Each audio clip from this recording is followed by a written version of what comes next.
Hey everyone, it's Lakshmi here and we are here for my label Lakshmi B. So as some of you may know, fast fashion is one of the biggest polluters of the world today.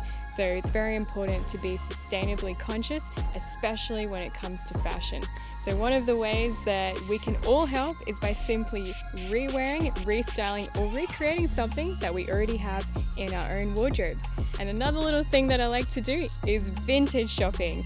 So this outfit that you see right here is a little suit dress, and I actually picked this outfit up at Vinnie's. That place has some amazing gems, and all I've done is I've taken it in at the sides and I've just changed the color of the buttons just to make it look a little bit more modern.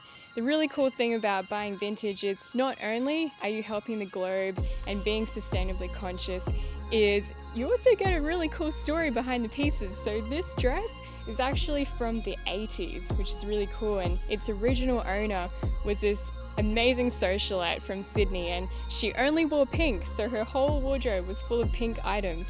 And this was her piece that she donated to the vintage store. Now I am the proud owner of this awesome dress, and it feels good to give it a second life.